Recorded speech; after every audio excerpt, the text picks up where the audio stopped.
शहर से दूर एक वीरान सड़क थी जो जंगल के बीच से गुजरती थी। लोग इसे भूतों वाली सड़क कहते थे क्योंकि कई ड्राइवर यहाँ से गुजरते हुए रहस्यमयी तरीके से गायब हो जाते थे। कोई कहता कि यहाँ भटकती आत्माएं नए यात्रियों को अपने साथ ले जाती हैं। आरिफ एक ट्रक ड्राइवर था।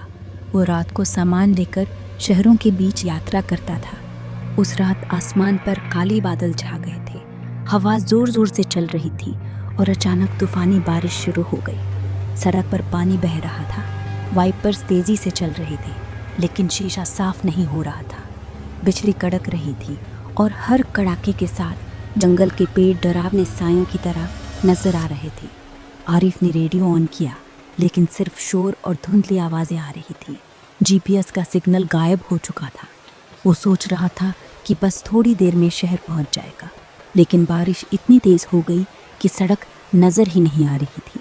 अचानक एक मोड़ आया और उसने ब्रेक लगाया, लेकिन ट्रक फिसल गया और सड़क से उतरकर जंगल की तरफ मुड़ गया। अब वो एक तंग कच्ची सड़क पर था जो उसे पहले कभी नज़र नहीं आई थी। ट्रक की लाइट्स में सिर्फ बारिश की बूंदें और अंधेरा नज़र आ रहा था। आरिफ ने ट्रक रोका और बाहर झांका। चारों तरफ घना जंगल, कोई गाड़ी का निशान नहीं, कोई लाइट नहीं, फ़ोन में नेटवर्क गायब। अरे मैं कहाँ आ गया, उसने खुद से कहा और वापस मुड़ने की कोशिश की, लेकिन पीछे वाली सड़क भी अब गायब लग रही थी, जैसे जंगल ने निगल ली हो। बारिश और तेज़ हो गई। ट्रक के अंदर बैठे बैठे उसे अजीब सी आवाज़ें सुनाई देने लगी, जैसे कोई ट्रक के नीचे से खुरच रहा हो या दरवाजे पर दस्तक हो रही हो। उसने दरवाज़ा खोलकर देखा, कुछ नहीं, सिर्फ बारिश। लेकिन जैसे ही दरवाज़ा बंद किया, शीशे पर एक हाथ का निशान नज़र आया। अंदर से नहीं, बाहर से, गीला और ठंडा। आरिफ का दिल धड़क गया। उसने इंजन स्टार्ट किया और आगे भगाया। सड़क ख़त्म नहीं हो रही थी। लाइट्स में दूर दूर तक वही पेड़, वही अंधेरा।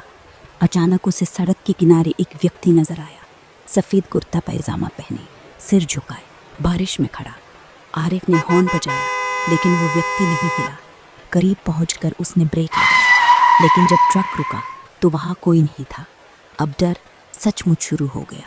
ट्रक की लाइट्स में उसे सड़क पर पैरों के निशान नज़र आए, ट्रक के पीछे से आते हुए सीधे ड्राइवर सीट की तरफ। वो मुड़ा तो शीशे पर वही हाथ का निशान अब करीब था और अब उसमें उंगलियां हिल रही थी, जैसे अंदर आना चाहती हूँ। आरिफ चीखा और ट्रक भगाया। अब सड़क पर धुंध छा गई थी। लाइट्स में कुछ सफ़ेद साए गुजर रहे थे। लोग, औरतें, बच्चे, सब खामोश, सब उसकी तरफ देख रहे। एक औरत सामने आई, बाल गीले, चेहरा सफ़ेद, आंखें खाली। उसने हाथ उठाया जैसे रोक रही हो। आरिफ ने ब्रेक लगाई लेकिन देर हो चुकी थी। ट्रक उससे गुजर गया। शीशे पर खून नहीं, सिर्फ पानी था, लेकिन आरिफ को लगा जैसे कुछ टकराया हो। आईने में उसने देखा ट्रक के पीछे अब कई साए चल रहे थे, कदम से कदम मिलाकर। सड़क अभी भी ख़त्म नहीं हो रही थी। घंटे गुजर गए, बारिश नहीं रुक रही थी। आरिफ की आंखें भारी हो रही थी, लेकिन वो सो नहीं सकता था। अचानक लाइट्स में एक वो नज़र आया, आप अब हमारे साथ हैं, वापस सी नहीं। ट्रक की स्पीड कम हो गई, इंजन खुद ब खुद बंद। बाहर बारिश अभी भी जारी थी। दरवाज़ा खुला खुद ब खुद।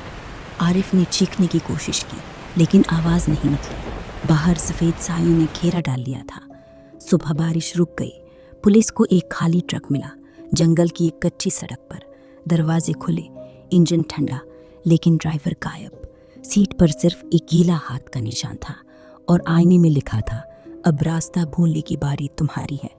अब लोग कहते हैं कि तूफ़ानी रातों में अगर तुम उस सड़क से गुजरो तो शायद कोई ट्रक तुम्हें पीछे से आता नज़र आए।